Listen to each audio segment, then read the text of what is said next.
Hey folks, and welcome back.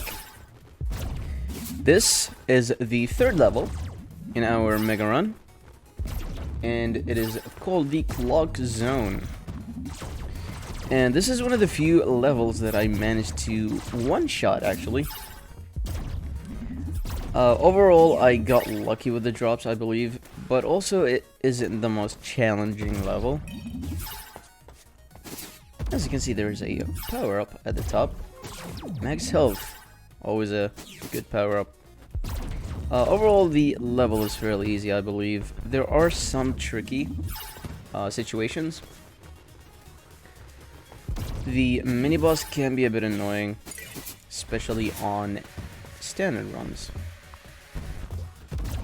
But don't fret, when we get to standard runs, I will have a fairly detailed guide on how to deal with the mini-boss as well as the entire level.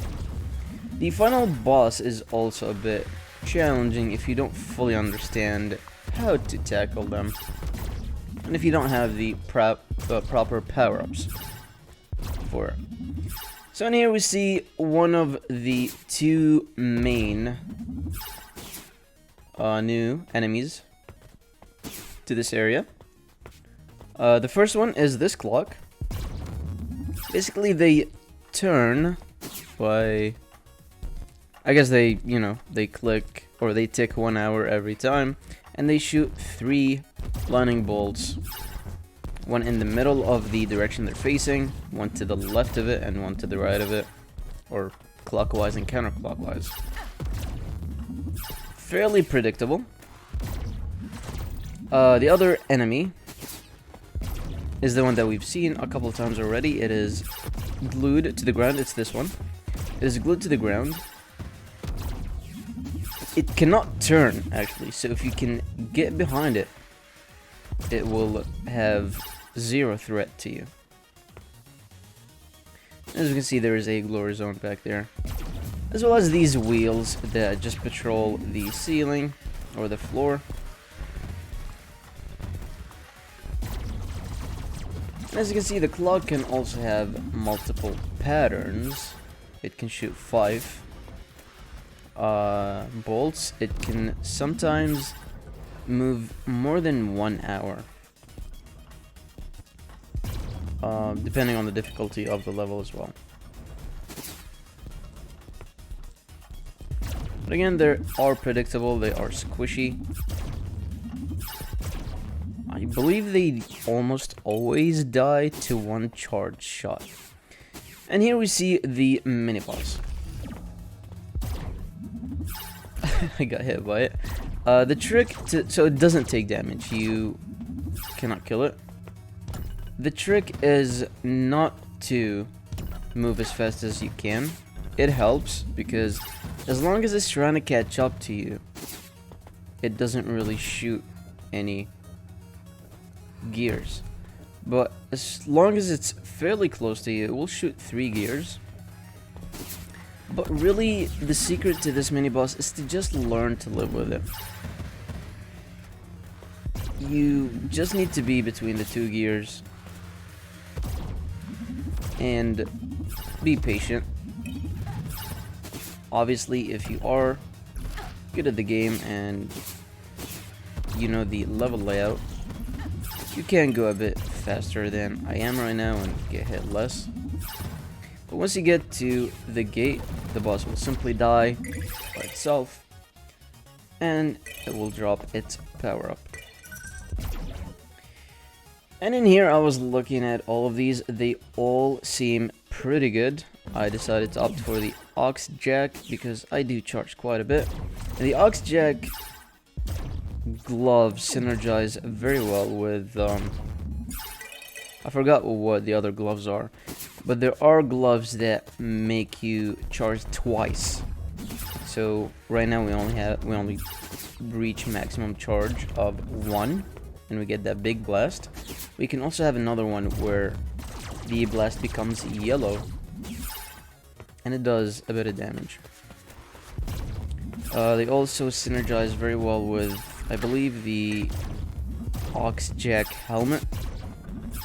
which makes it so that once you charge, or once you fire off a charged attack, the next regular attack will also be charged. And I believe we will see it later on in some standard run. The combination is extremely deadly. Can do a ton of damage. And in here, more misleading nooks that I tried to search for items in, with nothing. This platforming part is a bit tricky. Basically, you just want to jump over the ball, and once the platform you're on is going back, right about the midpoint, you want to jump. Obviously, I jumped too early here, and in here I did not jump well enough. And in here we see one of the main issues I have with the design of this game is that sometimes you make one mistake and you get punished multiple times for it. So as you can see, I made the mistake of, not jumping correctly, and I fell into the lava.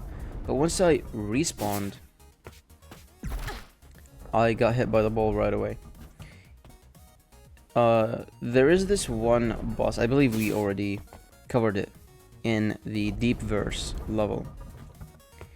The snake boss. Basically what happens is that if you get hit by the head, it's impossible to take only one hit. You will be taking multiple hits.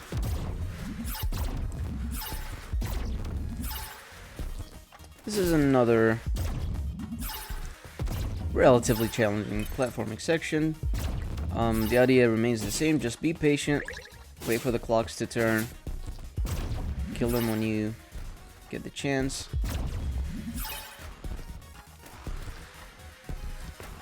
Make use of the wall slide. And again, we got very lucky with the health drops in this level, as well as the armor drops. So, I believe I do misplay the final boss quite a bit. It all works out.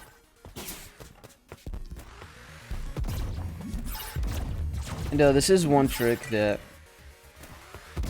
you should be using quite a bit. Basically, the over the wall attack.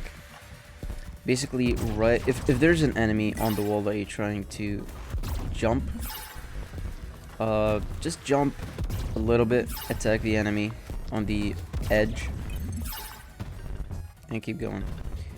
This part is kinda difficult. I do get hit once.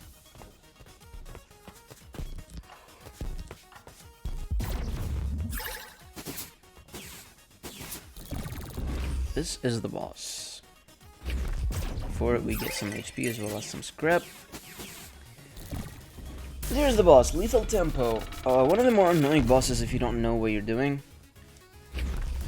And here, I didn't really know what I was doing.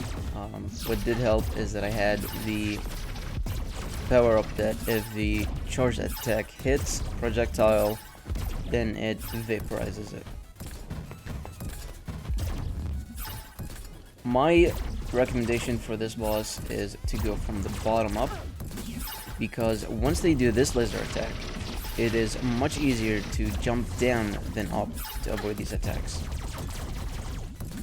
And my damage was relatively high here, actually. Also, another thing that I never really used here is the power-up.